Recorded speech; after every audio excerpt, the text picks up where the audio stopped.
Hello नमस्कार।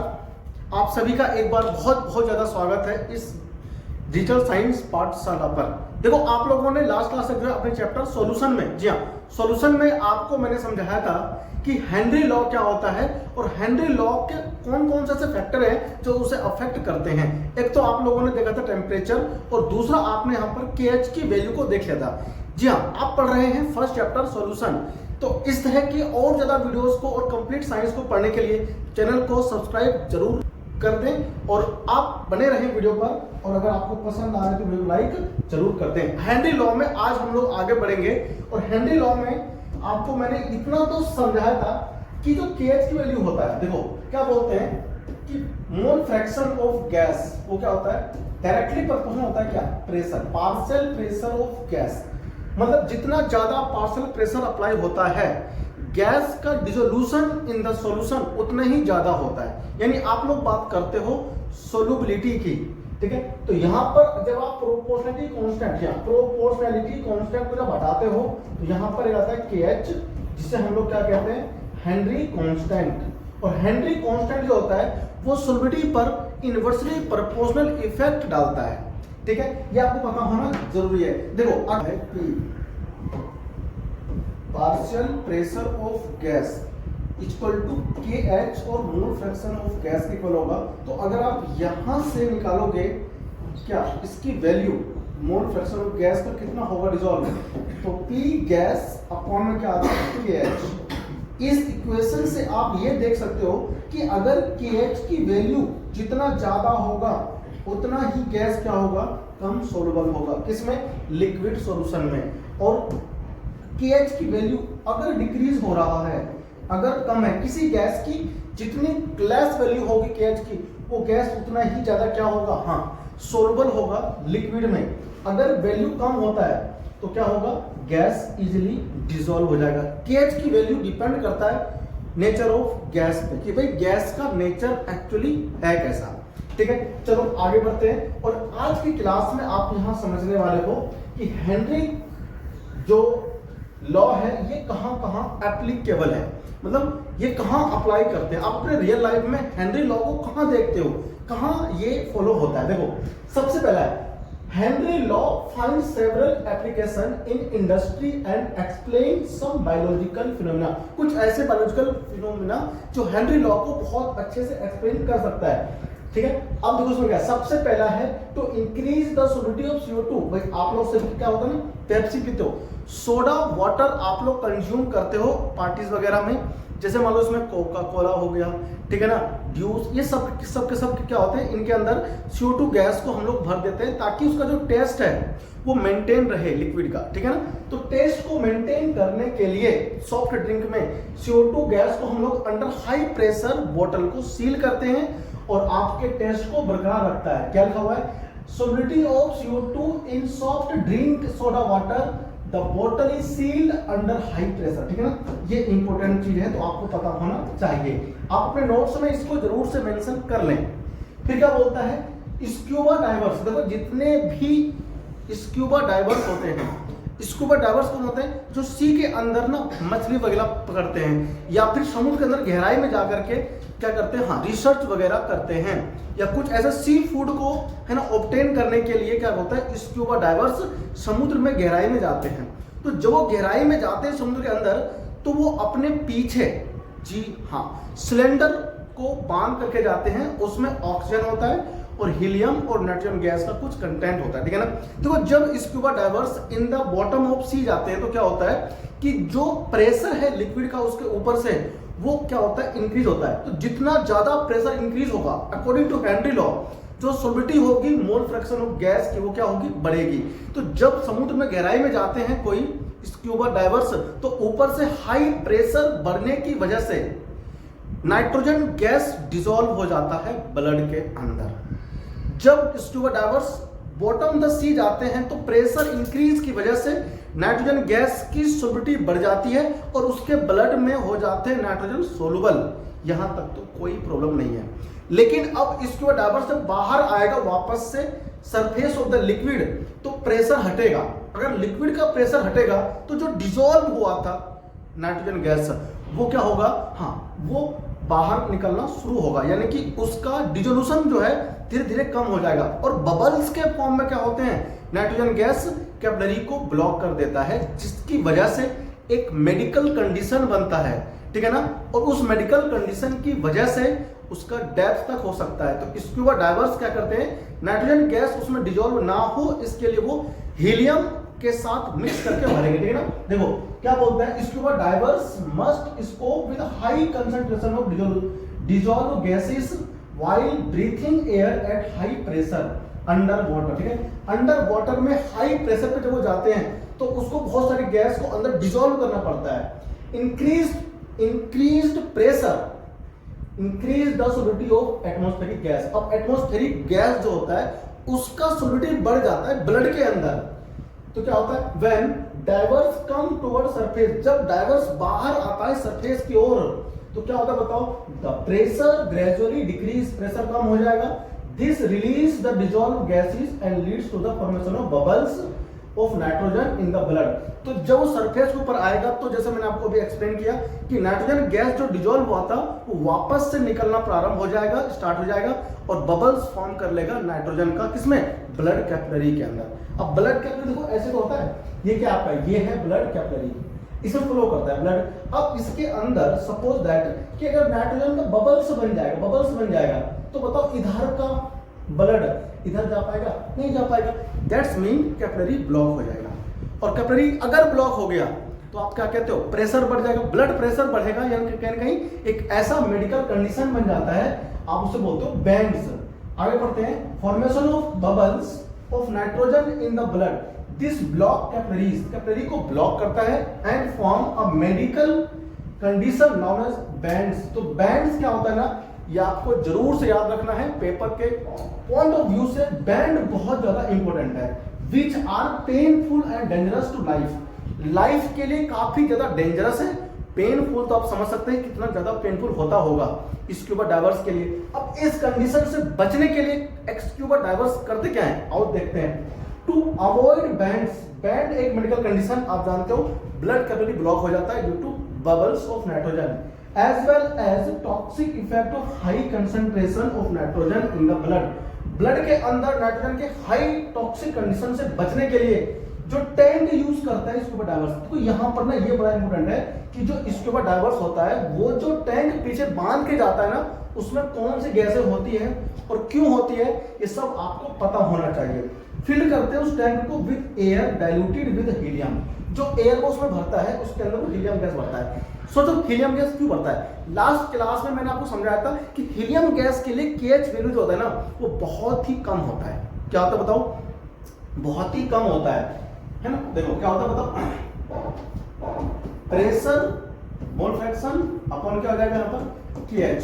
KH की value जितना ज्यादा होगा, सॉरी बहुत हाई होता है ना, इतना ज्यादा केएच की वैल्यू हाई होगा ये कम होगा डिजॉल्व, है ना गैस। तो ये कंडीशन आप देख सकते हो। हीलियम गैस को भर देते हैं, हीलियम गैस जल्दी डिजॉल्व नहीं होता, हाई प्रेशर पर भी डिजॉल्व नहीं होता। वो क्या बोलता है, 56.2% नाइट्रोजन एंड 32.1% ऑक्सीजन भर के चलते हैं। जब ये गैस उसमें भरेगा हीलियम, तो helium gas under high pressure भी ब्लड कैपिलरी में ब्लड में डिजॉल्व नहीं होगा। जब डिजॉल्व नहीं होगा तो बबल्स नहीं बनेंगे, तो ब्लड कैपिलरी ब्लॉक होने के चांसेस बढ़ जाएंगे, ठीक है ना। तो आपको ये ध्यान रखना है बोर्ड के पॉइंट ऑफ व्यू से कि कौन कौन होती है, 11.7% हीलियम, 56.2% नाइट्रोजन एंड 32.1% ऑक्सीजन। ये तीन गैसें भर के चलते हैं और इनका परसेंटेज आपको पता होना चाहिए। तो दो तो आपने पढ़ लिया कि एप्लीकेशन कहाँ कहाँ आपने देखा हेनरी का। अब बात करते हैं, आ जाओ एक और बहुत ही इंपॉर्टेंट है। जब हम हाई एल्टीट्यूड पे जाते हैं, आप जितना ज्यादा हाई एल्टीट्यूड पे जाओगे, मतलब कि ऊंचाई पे जाओगे, जो ऑक्सीजन का जो कंसंट्रेशन होता है गैस में, एटमॉस्फेरिक गैस में, वो कम होता जाता है। क्या होता है, कम, प्रेशर कम होगा। जब प्रेशर कम हो जाएगा ऑक्सीजन गैस का, तो उसमें क्या होगा, देखो प्रेशर कम होने से एक्चुअली होता यह है कि ऑक्सीजन की सोलिबिलिटी आपके ब्लड में वो डिक्रीज होता है, और जब प्रॉपर अमाउंट में ऑक्सीजन आपके ब्रेन को नहीं मिलेगा तो आप यानी कि you are not able to think appropriately, आप अच्छे से सोच नहीं पाओगे, समझ नहीं पाओगे, और एक ऐसा कंडीशन आएगा कि जब आपको काफी ज्यादा हेडेक होगा, चक्कर आएगा, वोमिटिंग का ना ऐसा होगा, एनोक्सिया। ठीक है, तो यहां पर एक कंडीशन बनता है, ठीक है, एनोक्सिया। देखो, at high altitude the partial pressure of oxygen is less than that at the ground. अभी आप देखो, अभी आप यहाँ पर हो, कहाँ पर हो, ग्राउंड पर। जो टावर आपके पास होता है घर में, टावर, उस टावर के ऊपर चढ़ जाओ बिल्कुल, तो वहां पर चढ़ते ही ना आपको अलग सा हेडेक होगा, ठीक है ना, सर तेरा चक्कर आएगा। ठीक है, तो वहां पर क्यों? क्योंकि जब आप जितना ज्यादा हाई एल्टीट्यूड पे जाओगे, पहाड़ों पर खासकर और भी ऊंचा होता है, तो वहां पर ऑक्सीजन का जो पार्शियल प्रेशर है वो कम हो जाता है, जिसकी वजह से सोलिबिलिटी ब्लड में नहीं हो पाती। ठीक है ना, low concentration of oxygen in the, कहां बताओ, blood and tissues of people living at high altitude, खास करके कौन, जो पर्वतारोही होते हैं, जो चढ़ते हैं, क्या बोलते हैं उसको लोग, क्लाइंबर्स कहते हैं ना।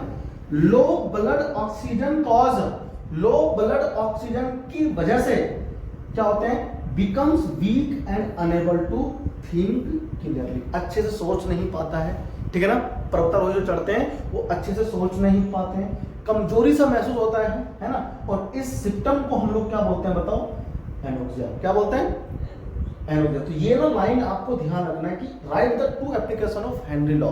क्या क्या है, तो आप समझ गए अब तो। एक तो ड्रिंक वाटर में डालते हैं हम लोग, जो ना सोडा वाटर होता है, जो पैक होकर के आता है, कोका कोला, पेप्सी, लिम्का, जो भी है ना। सेकेंड स्कूबा डाइवर्स, जहां पर क्या होता है, हाँ, बैंड एक कंडीशन बनता है। और तीसरा एनोक्सिया, जो कि हाई एल्टीट्यूड पे जो चढ़ने वाले लोग होते हैं, उनको इस कंडीशन को फेस करना पड़ता है। ठीक है ना, तो अब हम लोग बढ़ते हैं आगे, और यहां पर क्या होता है, आपका हेनरी का लॉ का एप्लीकेशन 100% क्लियर हो गया। ठीक है, इसके बाद अब हम लोग बढ़ेंगे आगे। अच्छा, इसमें इफेक्ट ऑफ टेम्परेचर, अभी ना इफेक्ट ऑफ टेम्परेचर दे लो। अच्छा, इसका आपको ले लो बराबर से, ऐसा है ना, इसका ले लो, ऐसा ले लो इसका। ठीक है, बहुत अच्छे से बुक में लिखा हुआ है। ठीक है ना, इसको तुम्हें क्लीन कर दो ना, ताकि आप अच्छे से ऐसा लिखे। तो अपने नोट्स में इसको मेंशन जरूर करना। अगर ये नोट्स में मेंशन नहीं होगा ना, फिर आप दिक्कत कर दोगे।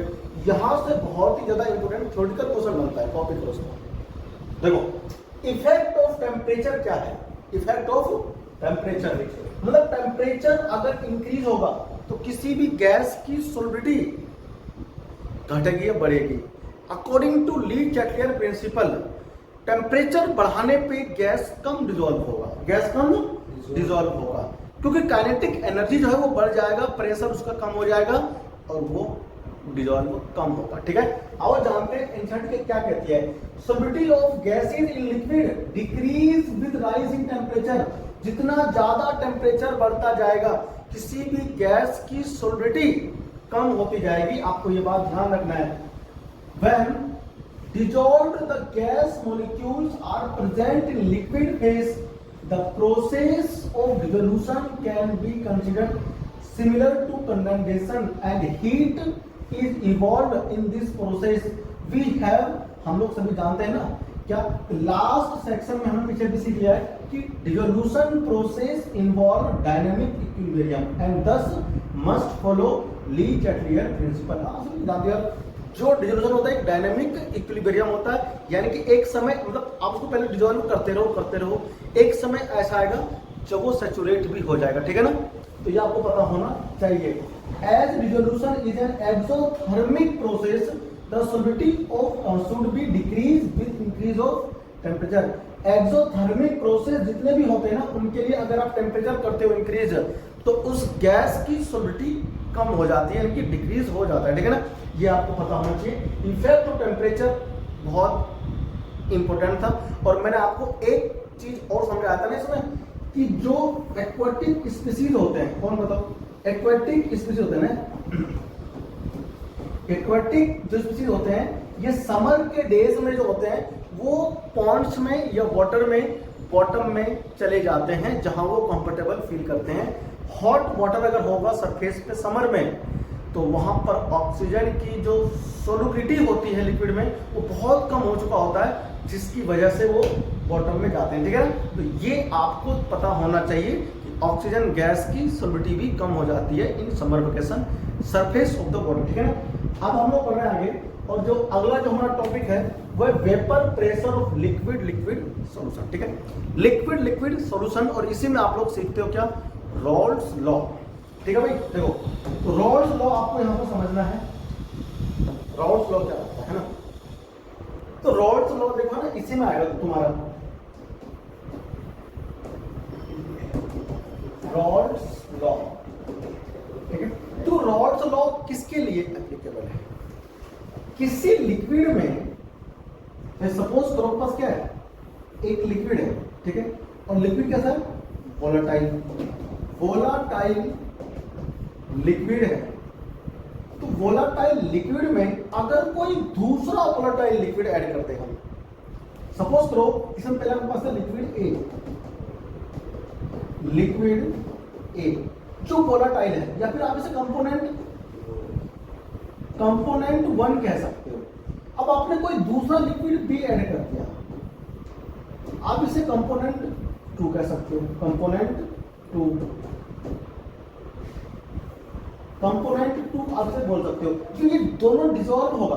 देखो डिसॉल्व होने से पहले दोनों प्योर फॉर्म में होंगे तो उनका अपना प्रेशर होगा।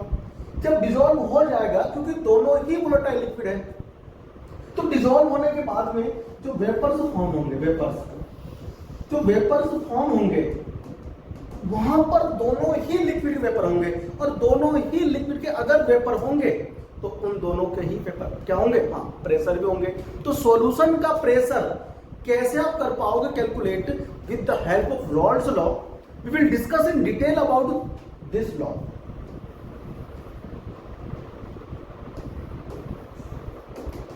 रॉल्स लॉ, ये रॉल्स लॉ जो है ये क्या कहता है, देखो पहले तो मैं आपको एक बात यहां पर लिख कर समझा देता हूं कि वेपर प्रेशर, तो वी पे हमारा क्या होगा, vapour pressure of liquid solution, liquid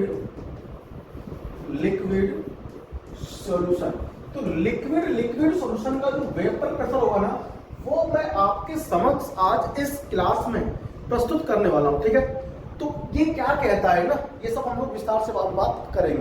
देखो तो रॉल्स लॉ क्या कहता है, आइए समझते हैं इसको डिटेल में। और यहां से देखो क्वेश्चन यार पेपर में ना आता है, तो आएगा ही आएगा, ठीक है। तो ध्यान से समझना मैं क्या समझा रहा हूं। सपोज हमारे पास एक कंटेनर है, ठीक है। ये जो कंटेनर है ये बिल्कुल ना क्या क्लोज्ड है। तो क्लोज्ड कंटेनर है, इसमें क्या है, इसमें है सॉल्यूट, ठीक है ना। ये क्या बताओ, ये है वोलाटाइल सॉल्यूट,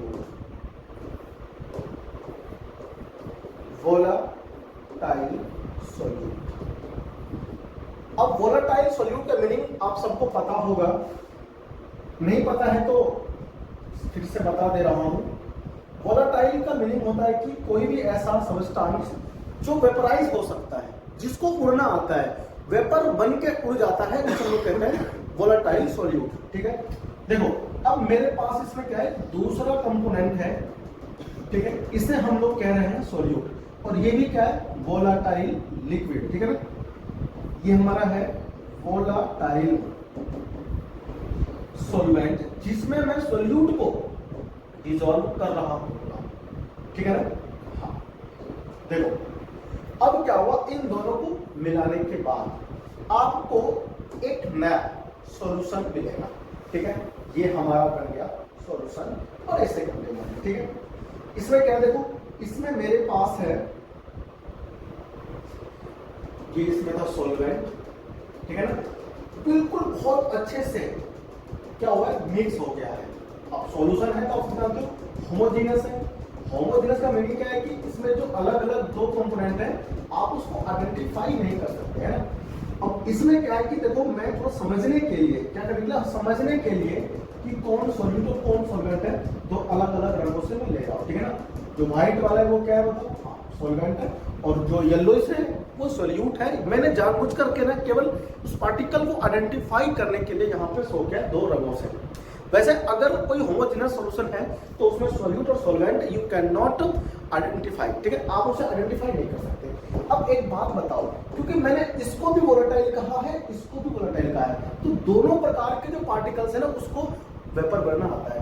तो ये जो सरफेस पर, जी हाँ, सरफेस पर जो पार्टिकल ऑफ सॉल्वेंट है ये क्या होगा, वेपर बन करके कहां जाएगा बताओ, हाँ, इस लिक्विड के ऊपर जो फ्री स्पेस है उसमें जाएगा। तो इसमें क्या होंगे, बहुत सारे वेपर होंगे, किसके, सॉल्वेंट के। अब सॉल्वेंट को जो हमारी एनसीईआरटी है वो कहती है कंपोनेंट 1, क्या कहती है बताओ, उसे कहती है कंपोनेंट 1। कंपोनेंट 1 कह लो या फिर आप इसको ए कह सकते हो। अल्फाबेटिकल की अगर बात की जाए तो आप उसको टर्म के अंदर कंपोनेंट ए कह दो, और अगर आप नंबर्स में देना चाहो तो हमारे एनसीईआरटी नंबर में क्या करती है कि ये हमारा कंपोनेंट 1 होगा जो कि सॉल्वेंट होगा, जो लार्ज अमाउंट में होगा, ठीक है ना, और जो सॉल्यूट है इसको हमने बोला है कंपोनेंट 2, कंपोनेंट 2 बोला, ठीक है ना। देखो ये कंपोनेंट 2 है, अभी ये प्योर फॉर्म में है, ये भी बिल्कुल प्योर फॉर्म में है। जब दोनों ही प्योर फॉर्म में है तो इसका अपना वेपर प्रेशर होगा।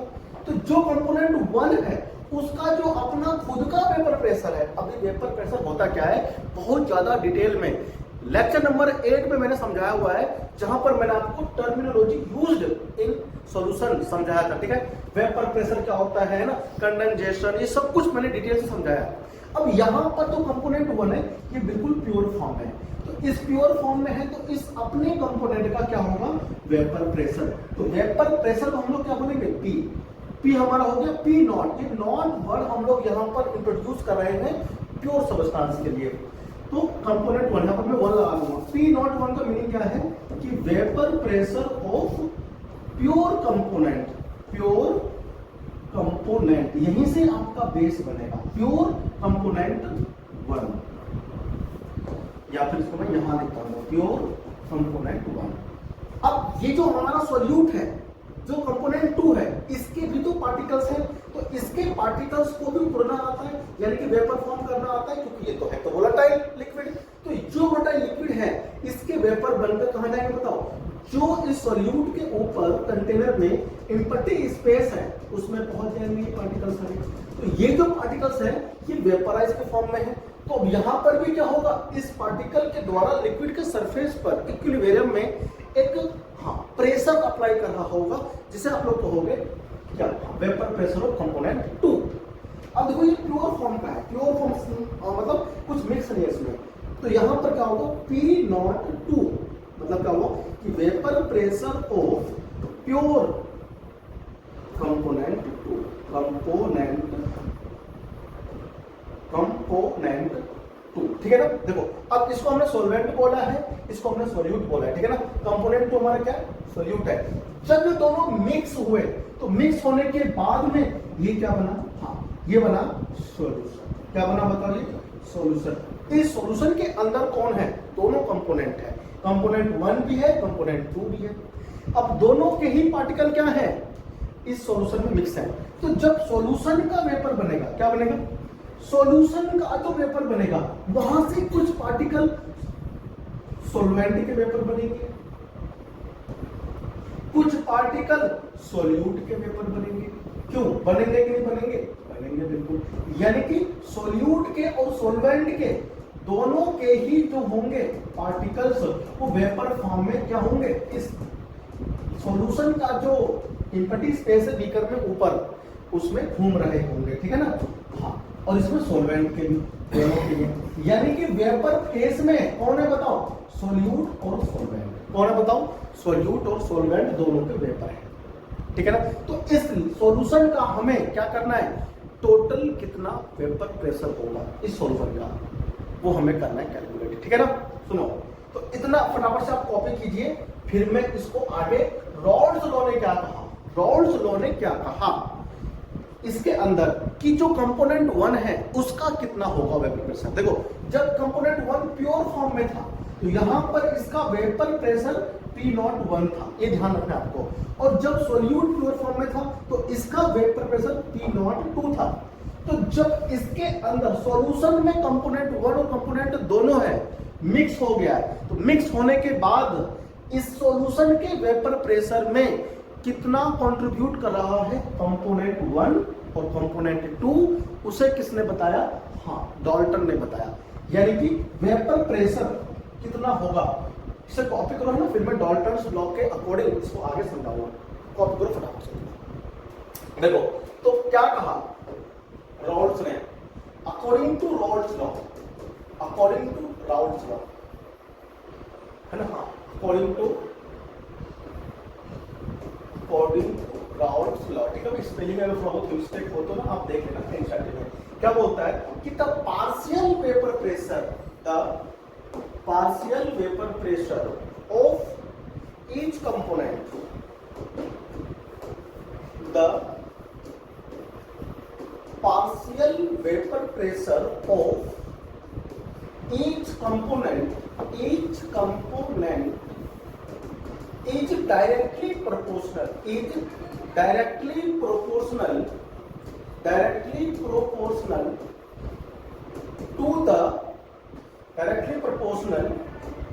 to the mole fraction, जी हाँ ध्यान रखना, mole fraction of each component in the solution, in the liquid solution, देखो भाई रॉड्स में क्या कहता है, ये जो स्टेटमेंट यहां पर लिखा है मैंने कि जो ये सॉल्यूशन था, इस सॉल्यूशन के अंदर दो कंपोनेंट थे, कंपोनेंट 1 और कंपोनेंट 2। तो कंपोनेंट 1 एंड कंपोनेंट 2 दोनों का हाँ पार्शियल वेपर प्रेशर। अब पार्शियल वेपर प्रेशर आप जानते क्या होता है, पी से ना यहां पर देखो मैंने रिप्रेजेंट किया हुआ है। तो partial vapour pressure of each component is directly proportional to the mole fraction of each component present in the liquid solution, ठीक है भाई। Mole fraction of each component in the liquid fraction, ठीक है ना। द लिक्विड सॉल्यूशन में जितने भी mole fraction होंगे उसके डायरेक्टली प्रोपोर्शनल होगा। यानी ये स्टेटमेंट क्या कहना चाह रहा है, अगर मैथमेटिकल फॉर्म में हम लोग लिखें मैथमेटिकल फॉर्म, इन मैथमेटिकल फॉर्म, देखो मैंने कहा इसमें दो कंपोनेंट है, एक तो कंपोनेंट 1 है, तो ये क्या देखो ये कंपोनेंट 1 है P1, ये क्या हो गया कि पार्शियल वेपर प्रेशर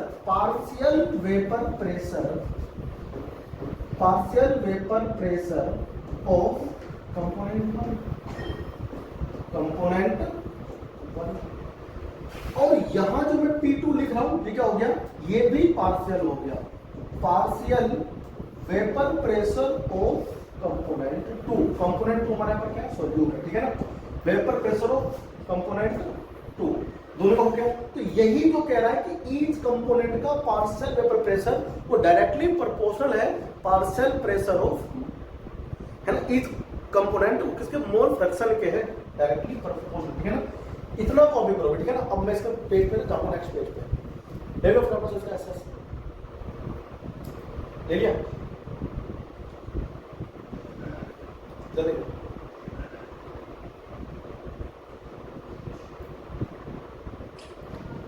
तो मैथमेटिकल फॉर्म में वो क्या कह रहा है, मैथमेटिकल फॉर्म में कि ईच कंपोनेंट 1 का जो होगा partial fraction, sorry partial pressure वो directly proportional to mole fraction.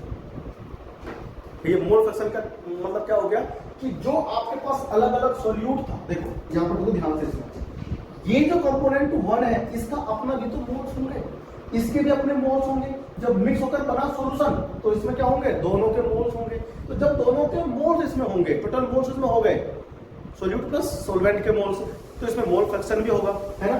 तो देखो मोल फ्रैक्शन इसमें होंगे, तो हम लोग क्या कह रहे हैं कि मोल फ्रैक्शन होता है क्या, डायरेक्टली प्रोपोर्शनल। और जब हम यहाँ पर डायरेक्टली प्रोपोर्शनल का साइन रिमूव करेंगे, हटाएंगे, तो आपको क्या मिलेगा, यहाँ पर मिलेगा P01 मोल फ्रैक्शन। अब P01 क्या है, अभी मैंने आपको P01 जो है इसमें वो है कंपोनेंट 1 का, प्योर कंपोनेंट 1 का वेपर प्रेशर। पीछे लिखा मैंने, देखो यहाँ पर आपको यहाँ दिख जाएगा, ये रहा P01, ये रहा क्या है vapour pressure of pure component 1, और ये क्या है vapour pressure of pure component 2। ठीक है ना, ये आपको पता होना चाहिए। ये कंपोनेंट 1 का है, किसमें, सॉल्यूशन में। अब क्या होगा देखो, इसी प्रकार से P2 डायरेक्टली प्रोपोर्शनल, क्या कहा मैंने, सॉल्यूशन के अंदर ईच कंपोनेंट का जो पार्शियल वेपर प्रेशर है वो डायरेक्टली प्रोपोर्शनल है सॉल्यूशन में उसके मोल फ्रैक्शन के। ठीक है, ये क्या है, ये कंपोनेंट 2 का मोल फ्रैक्शन है और ये कंपोनेंट 2 का क्या होगा, पार्शियल वेपर प्रेशर। हम यहां पे अगर हटाएंगे डायरेक्टली प्रोपोर्शनल का साइन तो आपको देखने को मिलेगा P02 और ये मोल फ्रैक्शन है। इस सेकंड कंपोनेंट का क्या बताओ, मोल फ्रैक्शन है। ठीक है, अब ये देखो, ये क्या हुआ, ये हुआ कंपोनेंट 2 का मोल फ्रैक्शन x2 और जो x1 है वो क्या है, कंपोनेंट 1 का मोल फ्रैक्शन है। तो कंपोनेंट 2 का ये हो गया पार्शियल प्रेशर और ये कंपोनेंट 1 का क्या है, partial pressure in the solution. अब टोटल क्या होगा, तो अकॉर्डिंग टू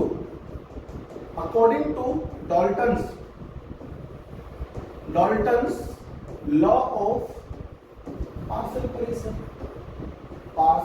प्रेशर, बताओ क्या होता है, वो होता है P टोटल, है ना, P टोटल इक्वल टू, देखो भाई अगर मान लो हमारे पास कोई कंटेनर है, क्या है बताओ, कोई कंटेनर है, इसके अंदर अगर अलग अलग P1, P2, P3, P4 and so on, अलग अलग अगर इसमें कई कंपोनेंट है जिनका पार्शियल प्रेशर है, तो इस पूरे कंटेनर में टोटल पार्शियल प्रेशर कितना होगा, तो जितने भी कंपोनेंट है उनका जो अलग अलग पार्शियल प्रेशर है उन सभी का सम जो होगा ना वो इस कंटेनर का टोटल पार्शियल प्रेशर होगा। तो यहाँ पर भी जो राउल्ट है उसके ऊपर भी हम लोगों ने अप्लाई किया है कि टोटल प्रेशर इस सॉल्यूशन का, ये जो सॉल्यूशन है इसका टोटल पार्शियल प्रेशर कितना होगा, तो टोटल पार्शियल प्रेशर जो है इसका वो कितना होगा, जो अलग अलग कंपोनेंट का पार्शियल प्रेशर है उसका सम ही होगा, ये आपको ध्यान रखना है।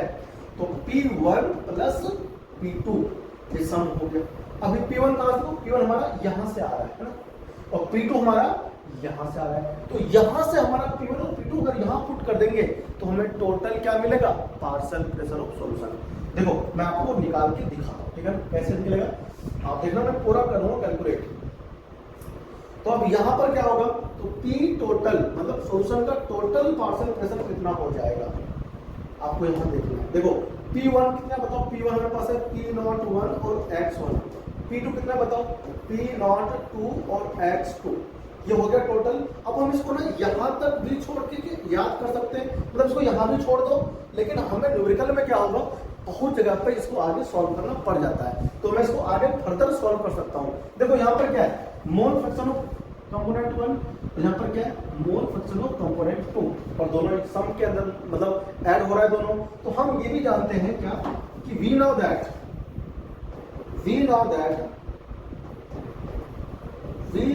हम क्या जानते हैं भाई कि मोल fraction of component 1 plus mole fraction of component 2 इनका सम हमेशा कितना होता है, 1 आता है। तो अगर आप यहां पर देखो तो मैं मोल फ्रैक्शन ऑफ कंपोनेंट 1 या फिर 2 कर सकता हूं कैलकुलेटर।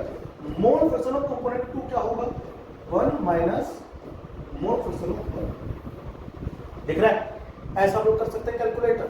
अब इस x2 की वैल्यू को ना इसमें पुट कर देंगे, ठीक है, और फिर ये हमारा आगे फर्दर और सॉल्व हो जाएगा, ठीक है ना, इस टाइप से। देखो तो P टोटल इक्वल टू क्या बनेगा, P01 x1 प्लस P02, देखो यहां पर क्या बताओ, P02 है ना, x1 की जगह पे, सॉरी x2 की जगह पे मैं क्या पुट कर सकता हूं, x2, आप ऐसा कीजिए ना, इसमें मोल फ्रैक्शन ऑफ कंपोनेंट 2 की वैल्यू पुट कर दो, है ना, सिंपल रहेगा। यहां पर क्या होगा, देखो मोल फ्रैक्शन ऑफ कंपोनेंट 2 आता है इक्वल टू 1, तो मोल फ्रैक्शन ऑफ कंपोनेंट 1 को पुट फाइंड आउट, 1 की मतलब पुट फाइंड आउट, वो क्या होगा 1 माइनस x1, ठीक है ना। तो 2 हम लोग वहां पुट कर देंगे, पहले भी फाइंड आउट किया था, 1 का करोगे तो 1 माइनस x2। अब यहां पर हम लोग ना देखो, यहां पर मोल फ्रैक्शन और पार्शियल प्रेशर ऑफ प्योर 1 हो गया, x1 की वैल्यू पुट करना है मुझे, 1 माइनस x2, ठीक है ना, प्लस P02 और यहाँ पर x2, ठीक है, कोई प्रॉब्लम होने वाली नहीं है। देखो मैंने क्या करा है, P01 यहाँ पर x1 था ना भाई, x1, उस x1 की जगह पर तो मैंने क्या लिखा है 1 माइनस x2, तो यहाँ लिख दिया। यहाँ पर था P02 x2, यहाँ मैंने पुट कर दिया इसकी वैल्यू। अब इसको बस सॉल्व करना, कुछ नहीं करना है, सिंपल मैथमेटिक्स है। P01 तो अब माइनस क्या होगा, P01 x2 प्लस P02 और x2, कोई दिक्कत तो नहीं इसमें। और यहाँ पर क्या है P टोटल। अब इसको आप सॉल्व कर सकते हो, तो यहाँ पर क्या होगा, P01 यहाँ पर भी है, ऐसे देखो P02 x2, तो यहाँ हम लोग क्या कर सकते हैं, x2 कॉमन कर सकते हैं ना, P01, ठीक है, x2 कॉमन कर लो, हो गया कॉमन, तो P02 माइनस P02 कहां से आया भाई, देखो इस वाले को लिखो पहले, है ना, P02 माइनस P01, x2 दोनों में है तो कॉमन आ गया, ठीक है ना। तो ये हमारा क्या बना, टोटल पार्शियल प्रेशर, ठीक है, अकॉर्डिंग टू रॉड्स।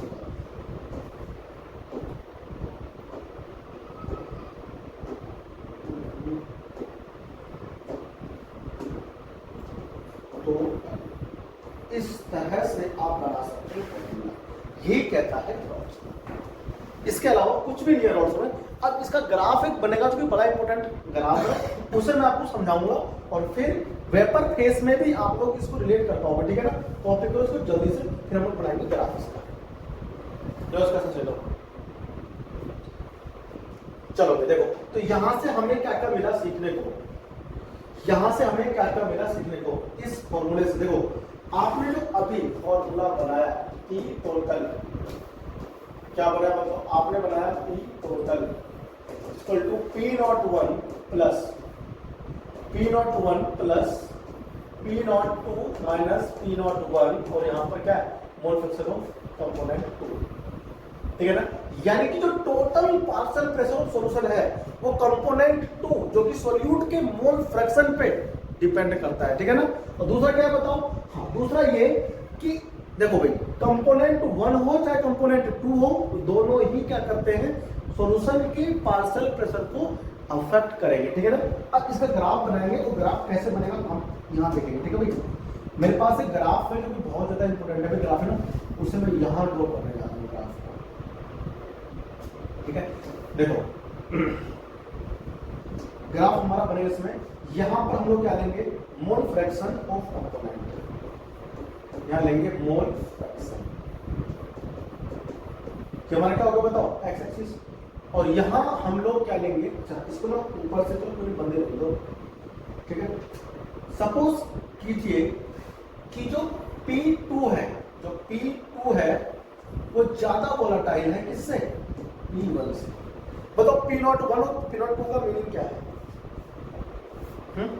P02 ज्यादा वोलेटाइल है, इसका मीनिंग ये है कि प्रेशर जो होगा P2 का, P2 मतलब कंपोनेंट 2 का जो पार्शियल प्रेशर है वो ज्यादा है, इसका मतलब वो मोर वोलेटाइल है नहीं। तो कंपोनेंट 2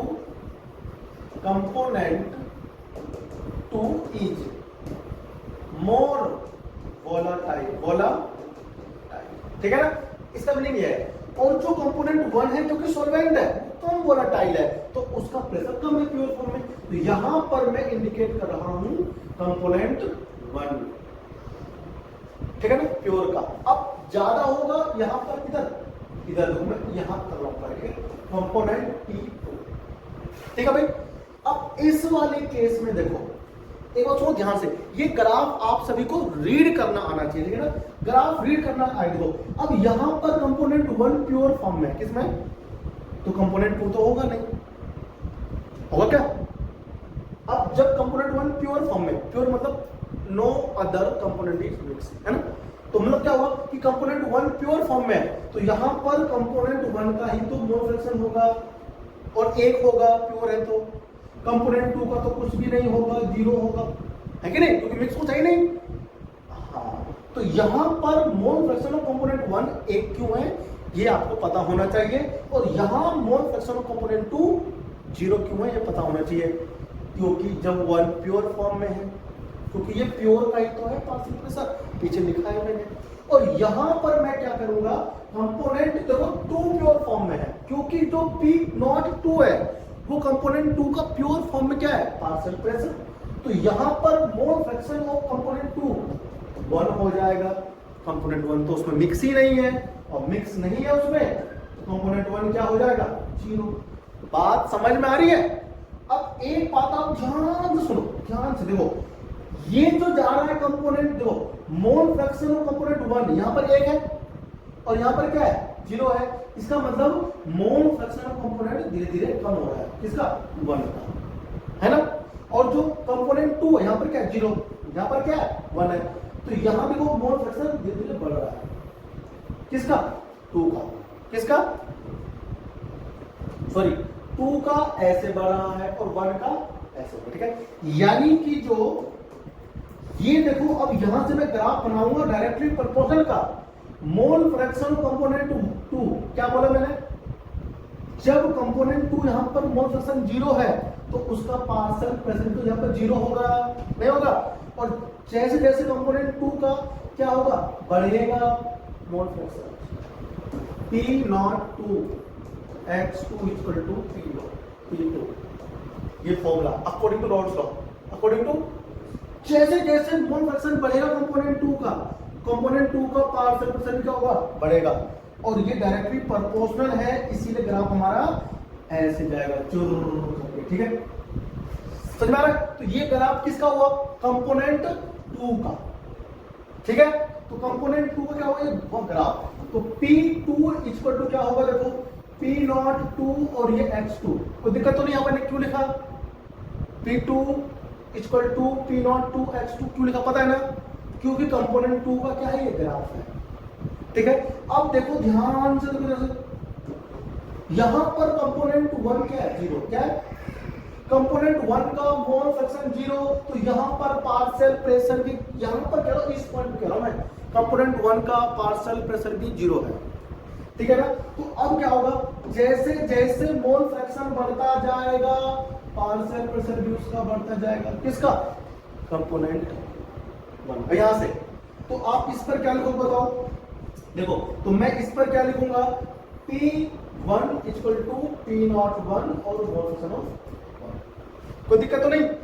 तो ये ग्राफ ना रीड करना आना चाहिए, ये जो ग्राफ है इसको स्टडी करना आना चाहिए, ये बहुत ज्यादा जरूरी है कि ये ग्राफ हमें क्या कह रहा है कि मोल fraction of component 2 is directly proportional है पार्शियल प्रेशर ऑफ कंपोनेंट 2, ठीक है ना।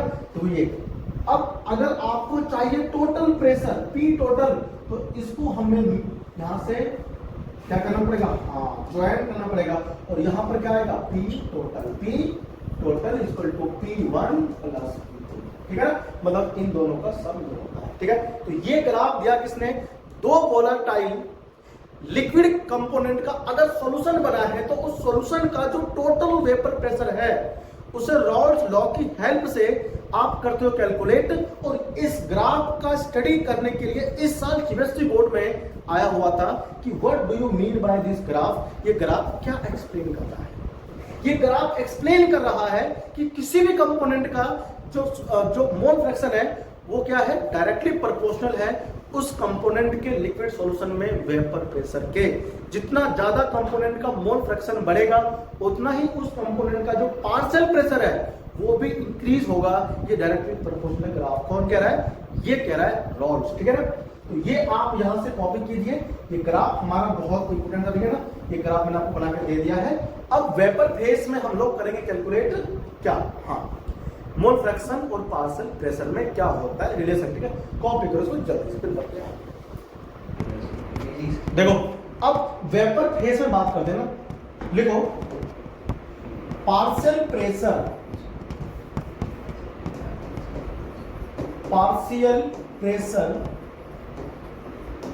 Of component in vapour phase,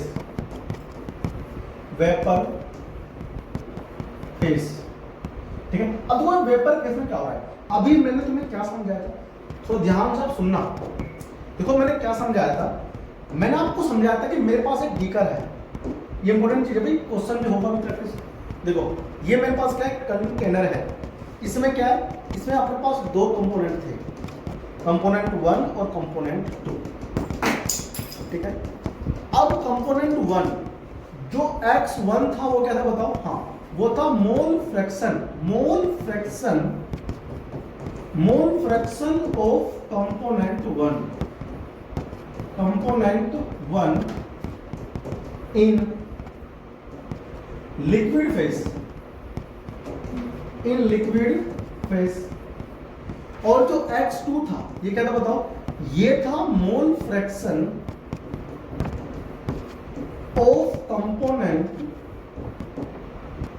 2 in liquid phase.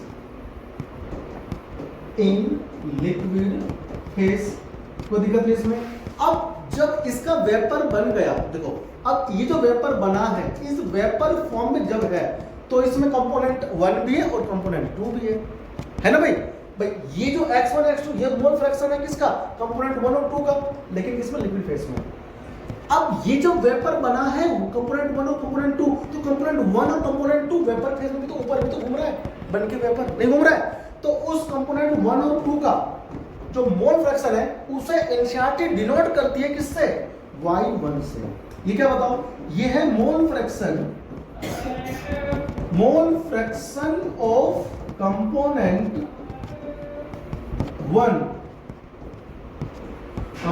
1 in vapour face, ठीक है, ध्यान में सोचो। और y2 मेरे पास क्या है, मोल fraction of component 2 in vapour face, ठीक है, ये आपको ध्यान रखना, ठीक है। अब देखो ये जो y1 y2 ये भी मोल फ्रैक्शन ऑफ कंपोनेंट 1 और 2 है, और जो x1 x2 ये भी मोल फ्रैक्शन ऑफ कंपोनेंट 1 और 2 है, लेकिन ये लिक्विड फेस में और ये किसमें, गैसियस या फिर वेपर फेस में है।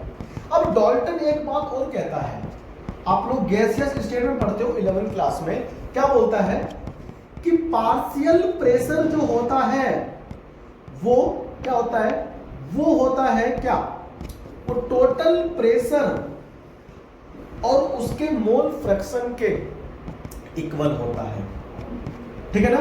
देखो ये होता है, ये कौन कहता है, ये डाल्टन कहता है गैसियस फेस में, ठीक है ना।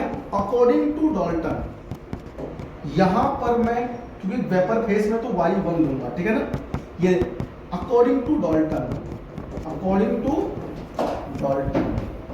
ठीक है, इसे बोल दो इक्वेशन नंबर 1 कि partial pressure of each component वो इक्वल होगा total pressure of the mixture या सॉल्यूशन या फिर गैसेस मिक्सचर, वो टोटल प्रेशर जो होगा वो मल्टीपल होगा किसके, उस कंपोनेंट के मोल फ्रैक्शन के। ये कौन कहता है, ये कहता है डाल्टन।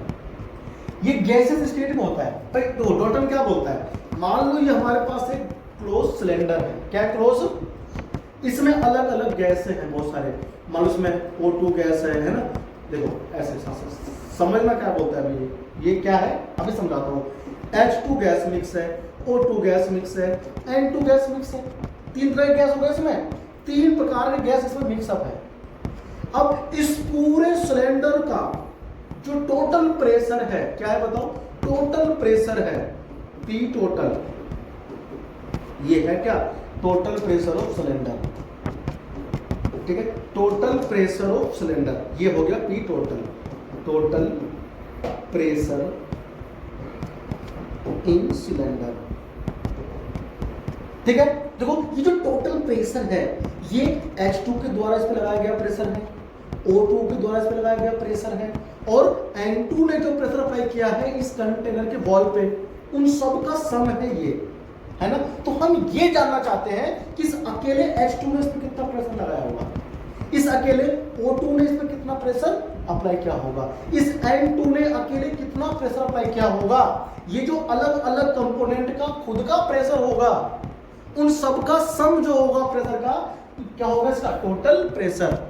तो इस अकेले H2 मॉलिक्यूल ने कितना प्रेशर अप्लाई किया है उसे ही हम लोग कहते हैं H2 का पार्शियल प्रेशर। और इस H2 का पार्शियल प्रेशर कितना होगा, ये जो टोटल प्रेशर P टोटल है उसमें H2 कितना प्रेशर खुद का कंट्रीब्यूट कर रहा होगा, ये O2 कितना प्रेशर खुद का कंट्रीब्यूट कर रहा होगा, उसी चीज को फाइंड आउट करने के लिए डाल्टन साहब ने एक बेहतरीन फॉर्मूला दिया था कि जो अगर आपको O2 का करना है कैलकुलेट पार्शियल प्रेशर, तो यहां पर O2 का partial pressure is equal to होगा इसका टोटल प्रेशर कितना है जो आपको हमेशा गिवन होता है इनटू उस ऑक्सीजन मॉलिक्यूल का क्या चीज, हाँ मोल फ्रैक्शन, ठीक है ना भाई। इसमें मोल फ्रैक्शन आप निकाल सकते हो ना, जब अलग अलग गैस मिक्स है तो आपको उसका अमाउंट देगा, तो आप उसकी हेल्प से उसका मोल कर सकते हो कैलकुलेट, जब मोल कर सकते हो तो आप मोल फ्रैक्शन कर सकते हो कैलकुलेट। तो ये मोल फ्रैक्शन ऑफ O2 और टोटल जो टोटल प्रेशर है उसका मल्टीपल होता है उस इंडिविजुअल O2 मॉलिक्यूल का प्रेशर के, ठीक है ना। तो सेम यही कंडीशन हम लोग ये तो लगाया डाल्टन ने कहां पर, गैसेस मिक्सर पे, और राउल्ट ने कहा है बताओ। देखो राउल्ट साहब ने ये जो अभी आपको समझाया, जो राउल्ट साहब ने अभी आपको समझाया वो क्या समझाया, वो ये समझाया, ये कंपोनेंट 1 कर लिया है ना, O2 तो मैंने आपको समझाया एग्जांपल लेकर के, यहां हम लोग कंपोनेंट 1 ले रहे हैं, ठीक है ना। सेम यहाँ पर भी हमने वही कर दिया, क्योंकि यहाँ पर ये भी तो गैस स्टेट ही है, ये भी तो वेपर ही है ना, तो यहाँ पर तो आप ये अप्लाई कर सकते हो डिक्टो, ठीक है। तो यहाँ पर मैंने कंपोनेंट 1 के लिए लगाया, किसमें, वेपर फेज में, अकॉर्डिंग टू डाल्टन। अब राउल्ट क्या बोलता है, राउल्ट बोलता है भैया P01 मोल फ्रैक्शन ऑफ 1, ये राउल्ट बोलता है। राउल्ट कहाँ बोलता है, देखो राउल्ट कहता है लिक्विड सॉल्यूशन में, डाल्टन कहता है गैसियस मिक्सचर में। तो जो ऊपर वेपर बना वो गैसियस मिक्सचर ही तो है, तो वो अकॉर्डिंग टू डाल्टन, और नीचे जो बना है ये राउल्ट के अकॉर्डिंग, यानी वो अकॉर्डिंग टू राउल्ट्स लॉ।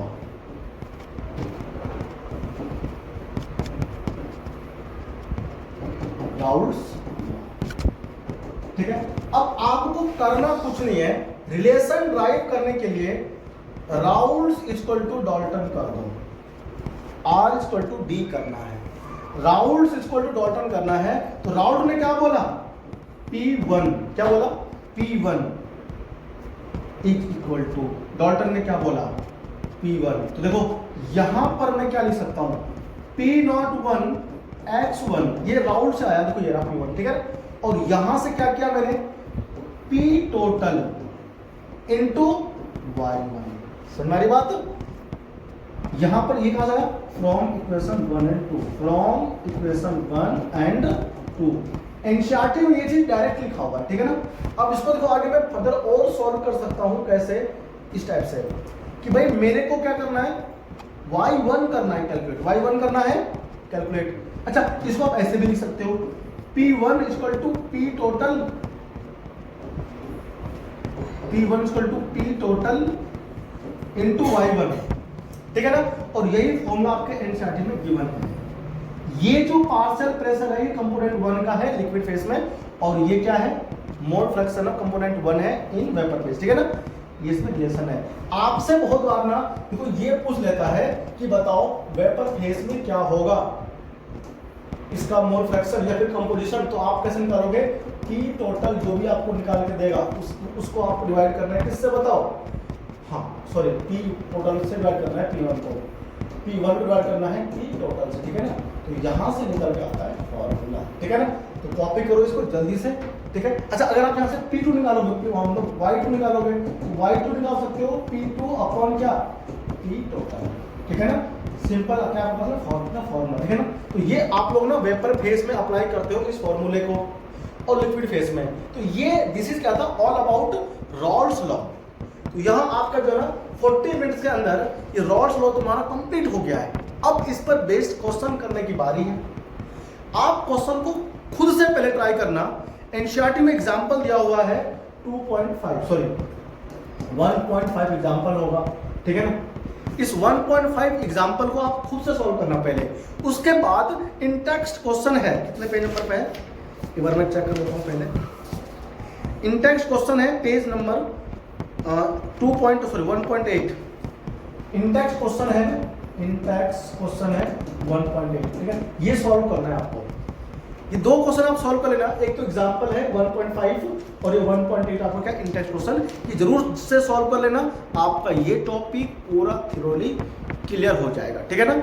और अगले क्लास में मैं इन क्वेश्चन को पहले आपको सॉल्व करवाऊंगा, डिटेल से आपको सारी बातें समझाऊंगा कि जो थ्योरी जो आपने यहाँ पर सीखा है इस थ्योरी को आप किस तरह से अप्लाई कर सकते हो, ठीक है, और आप न्यूमेरिकल सॉल्व कर सकते हो। All about this theory apply in the next class by us, ताकि आपको अप्लाई करना आ सके, ठीक है ना। थैंक यू, जय हिंद, जय भारत। पढ़ते रहें, बढ़ते रहें, और आपको हम लोग अब अगले लेक्चर तक मतलब आपको वेट करना होगा, आप खुद से ट्राई जरूर करें। थैंक यू, धन्यवाद। अगर आप नए हैं तो चैनल को सब्सक्राइब जरूर कर लें। बहुत बहुत शुक्रिया।